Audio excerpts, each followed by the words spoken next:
Sahabat-sahabat anak-anak, bertemu kembali dengan Ibu Isti Indartanti. Pelajaran sekolah sahabat kita berjudul Jangan lakukan sesuatu, berdiri saja di tempatmu. Ayat hafalan 2 Tawarik pasal 20 ayat 17. Dalam peperangan ini, tidak usah kamu bertempur. Hai Yehuda dan Yerusalem, tinggallah berdiri di tempatmu dan lihatlah bagaimana Tuhan memberikan kemenangan kepadamu. Janganlah takut dan terkejut. Majulah besok menghadapi mereka, Tuhan akan menyertai kamu. Poin penting pelajaran kita, ketika kita memuji Tuhan bersama-sama, Dia memenangkan kemenangan bagi kita. Pernahkah kamu melihat seseorang membeku ketakutan? Seringkali kita perlu berdiri diam seolah-olah kita membeku agar Allah dapat berperang dan memenangkan kemenangan bagi kita. Dahulu kala, seluruh pasukan memenangkan pertempuran dengan cara seperti itu, hanya dengan diam dan memuji Allah. Raja Yosafat tahu bahwa suku Moab dan Amon, suku-suku tetangga yang gemar berperang, sedang bergerak cepat menuju Yerusalem. Ia tahu bahwa ia tidak punya banyak waktu. Sambil berpaling kepada ajudannya, Raja berkata, "Sampaikan pesan ini kepada seluruh rakyat. Besok kita semua akan berpuasa dan meminta Tuhan untuk memberitahu kita apa yang Dia ingin kita lakukan. Beritahukan kepada semua orang untuk bertemu denganku di bait Allah pada pagi hari." Yosafat keluar untuk berjalan-jalan di terasnya dan menyendiri bersama Tuhan. Dia memiliki pasukan yang cukup untuk berperang, tetapi dia tidak mengandalkan kekuatannya sendiri. Di masa lalu, tidak ada yang berjalan dengan baik. Kali ini dia akan bertanya kepada Tuhan terlebih dahulu sebelum membuat rencana.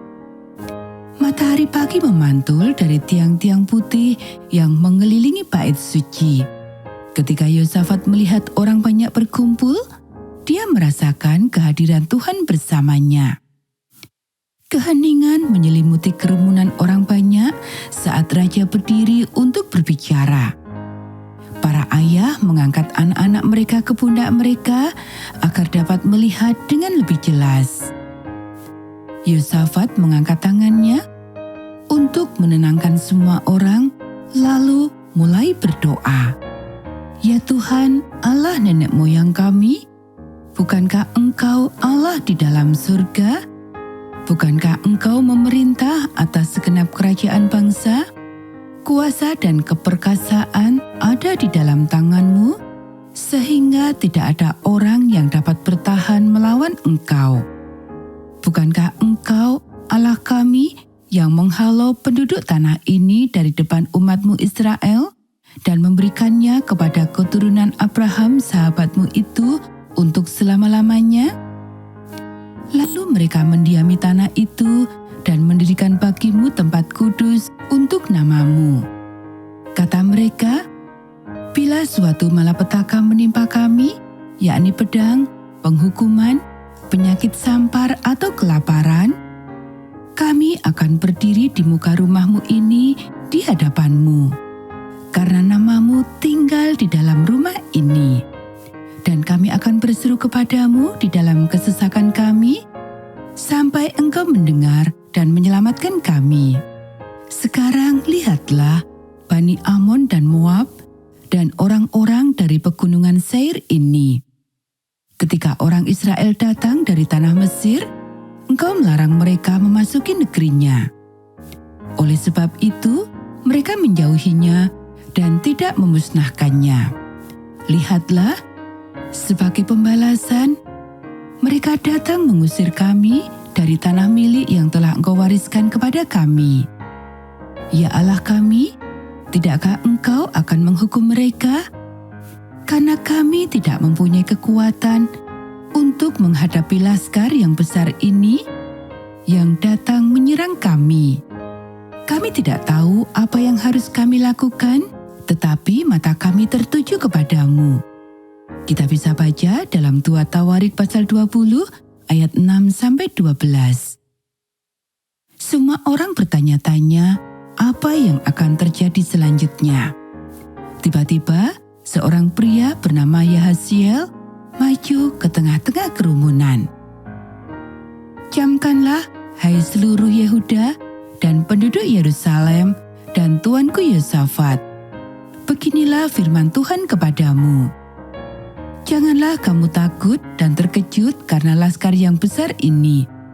Sebab bukan kamu yang akan berperang, melainkan Allah. Besok haruslah kamu turun menyerang mereka. Mereka akan mendaki pendakian Sis, dan kamu akan mendapati mereka di ujung lembah, di muka padang gurun Seruel. Dalam peperangan ini, tidak usah kamu bertempur. Hai Yehuda dan Yerusalem, tinggallah berdiri di tempatmu, dan lihatlah bagaimana Tuhan memberikan kemenangan kepadamu. Janganlah kamu takut dan terkejut. Majulah besok menghadapi mereka, Tuhan akan menyertai kamu. Kita bisa baca di ayat 15-17. Yosafat berlutut dan sujud menyembah Tuhan. Semua orang mengikuti teladannya dan bersyukur kepada Tuhan atas janjinya akan kemenangan. Mereka tahu bahwa Tuhan telah mendengar doa-doa mereka dan mereka akan melihat kemenangan yang besar. Keesokan harinya, pria, wanita, dan anak-anak berbondong-bondong menuju ke tempat pertemuan. Sekali lagi, Yosafat berdiri di hadapan rakyat. Dengar, hai Yehuda dan penduduk Yerusalem, percayalah kepada Tuhan Allahmu dan kamu akan tetap teguh. Percayalah kepada nabi-nabinya dan kamu akan berhasil. Kita bisa baca di ayat 20. Yosafat menunjuk para penyanyi untuk memimpin pasukan saat mereka berjalan menuju tempat pertempuran. Bersama-sama mereka bernyanyi. Nyanyikanlah nyanyian syukur bagi Tuhan, bahwasanya untuk selama-lamanya kasih setianya.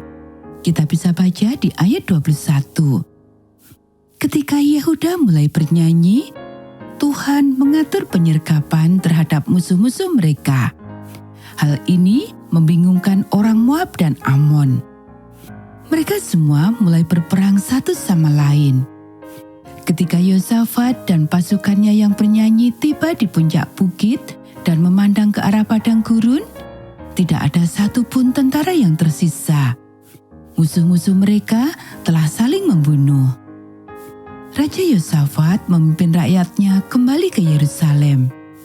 Sesampainya di kota, mereka berkumpul di bait suci untuk mengucap syukur kepada Tuhan atas kemenangan yang Dia berikan kepada mereka. Diiringi kecapi, seruling, dan sangkakala, orang-orang menyanyikan pujian kepada Tuhan. Segera berita kemenangan Tuhan atas Yehuda menyebar ke negara-negara lain di sekitar Yehuda.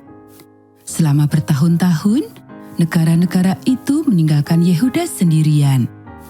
Karena rakyat telah meminta Allah untuk berperang, mereka hidup dalam damai selama bertahun-tahun.